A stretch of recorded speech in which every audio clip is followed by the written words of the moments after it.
Hi everybody, Jessica with Northridge Homes here, and today we're going to talk a little bit about interior finishes and how to make your selections of materials to achieve the look that you're going for. When you're starting to design the inside of your home and think about colors and materials and those kinds of selections, you're going to want to start by looking at some images. Houzz is a great resource because you can gather ideas in an idea book and even share those with your builder. And it gives you kind of different schemes, color schemes and design ideas that are great to start with. From there, then our job is to look at those and figure out material selection with you so that you can put together the look you love that fits inside of your budget.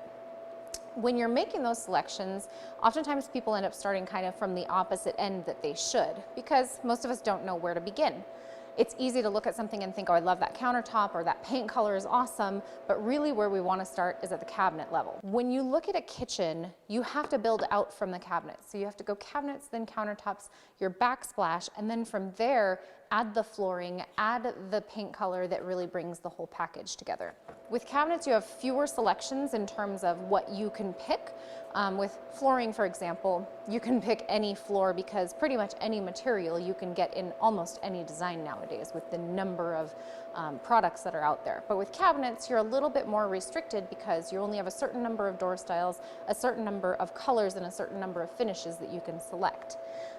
So when you start with your cabinets, you're going to basically pick out your door style, your finish, your overlay, and different things like that. Once you have that picked out, the best way to go is to take something like this called the chip that gives you an idea of the color that you can take then with you as you make the rest of your material choices. Pretty standard is a stain grade cabinet. There's lots of different wood types and lots of different colors to choose from, and you can go all the way up to something like this that's painted with a wash on it. A lot of times people will do two different colors of cabinet, one separate for the island, and then the perimeter cabinets will be kind of a different color, sometimes stained and painted, so that gives you a little bit of depth to the character of the room. Once you have your cabinet chip, the next step is to go to your countertops. With countertops, there's a number of ways you can go. There's obviously laminate countertops, you have granite, and you have quartz. There's also concrete countertops that give a lot more kind of unique character to a truly custom kitchen.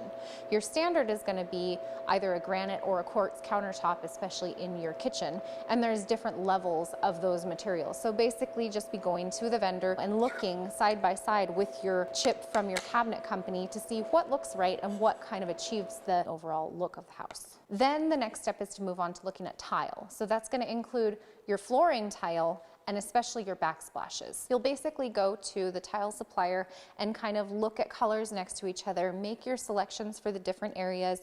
You'll have a field tile and you'll have decorative tiles and different sizes to go in different areas of the home depending on what you choose for what location. Once you're past selecting your tile and your backsplash, your countertops are picked, your cabinets are picked, then it's time to move on to looking at flooring. With the technology that there is today in flooring, you can practically pick any design that you like and find it in just about any material, depending on what you're looking for.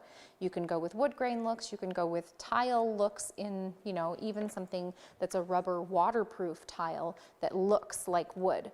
So that's where, because we started on the more limited end of the selections with the cabinets, now when we get to flooring, we have a wide gamut of options to choose from to bring everything together. And then of course, we're going to have our paint colors, and we're going to go take our color wheel and just kind of match up with the selections we've made and make sure that we like how everything plays together. If you've been watching our Sage Creek Cottage build, you know that we are past the drywall and painting stage and we're on to interior finishes. So in the upcoming videos, you'll be seeing more and more of these types of finishes being installed and seeing as the entire project comes together and starts to feel much more like a home.